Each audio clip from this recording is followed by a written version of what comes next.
तो चलिए एंटोनिम्स में आज है आपका 15 आइडल। आइडल मीन क्या होता है? खाली या बेवजह बैठना। तो बिजी का मतलब होता है व्यस्त रहना। आइडल मतलब आलसी भी होता है। आइडल मतलब क्या होता है? आलसी। आपका इसमें एक मीनिंग का डिफरेंस है। एक होता है आइडियल। क्या होता है? आइडियल। और एक होता है आइडल। क्या होता है? आइडल। आइडल। और एक और आइडल होता है आइडियली। आइडल मतलब मूर्ति होता है। समझ में आ रही है बात? इसका फर्क आप लोग जानते हुए आगे बढ़ेंगे। इलीगल मतलब गैर कानूनी। लॉफुल मतलब कानूनी तरह से। इमेजिनरी मतलब क्या होता है? काल्पनिक। और रियल मतलब वास्तविक या असली। इंपोर्ट मतलब खरीदना। और एक्सपोर्ट मतलब, यहाँ ऐसा समझ लीजिए, इंपोर्ट का मतलब आयात करना और एक्सपोर्ट का मतलब होता है निर्यात करना। इम्प्रिजन मतलब कैदी बनाना, है ना, कैद करना। और फ्री मतलब स्वतंत्र करना। इंक्लूड मतलब शामिल करना। एक्सक्लूड मतलब निकालना। लीड मतलब नेतृत्व करना। फॉलो मतलब अनुसरण करना।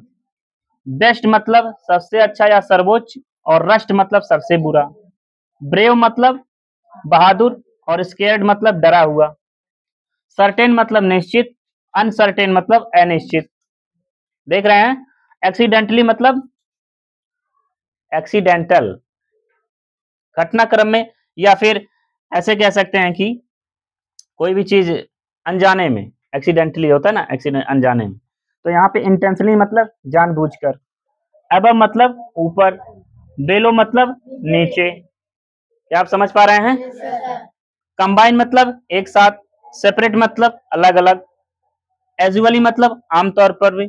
और रेयर मतलब दुर्लभ। रेयरली मतलब दुर्लभ पूर्व। देखिए 13वां भूल गए हम। बाल्ड मतलब गंजा। गंजा जिसे बोलते हैं बाल्ड, BALD।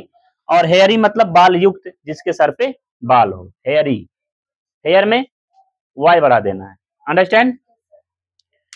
अब उसमें अलग उसे, चलिए।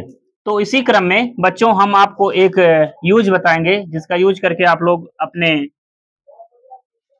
इंग्लिश को और इम्प्रूव कर सकते हैं, इनहांस कर सकते हैं। जैसे डे 57, जैसे कि वो बुक लाइए, हम बताते हैं। देखिए यहाँ पे है आपका जो हम लोगों के कोचिंग का बुक था, जिसमें बहुत सारा यूज 200 प्लस यूज बताया गया है। और इसमें से अभी तक हम लोगों ने क्या किया है कि 57 ही कवर किया है। आप लोग देख पा रहे हैं ना?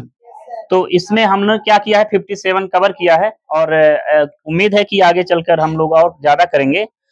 तो इसमें से आपका 57 हो चुका है। तो इसमें से आपका है आज use of what was the need. What was the need मतलब क्या जरूरत थी।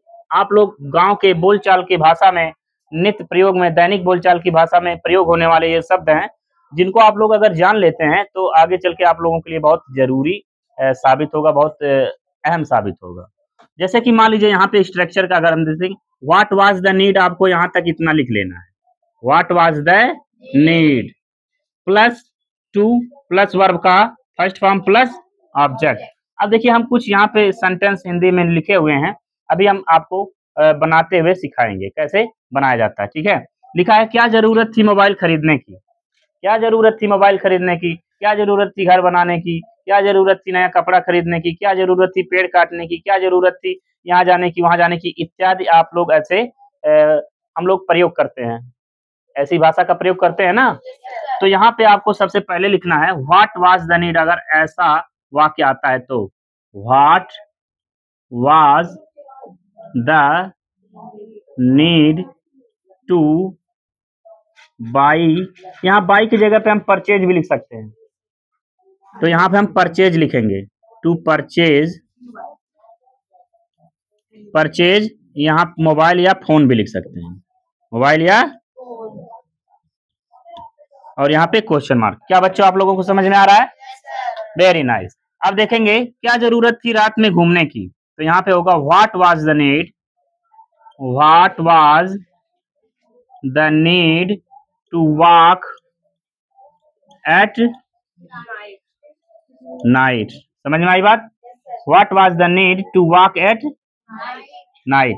क्या जरूरत थी कार खरीदने की?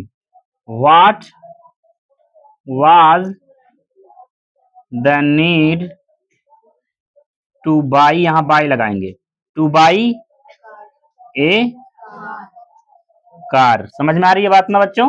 अगला है, क्या जरूरत थी झगड़ा करने की? What was the need to fight? क्या आप समझ पाए? I hope you understand better than me. Thank you.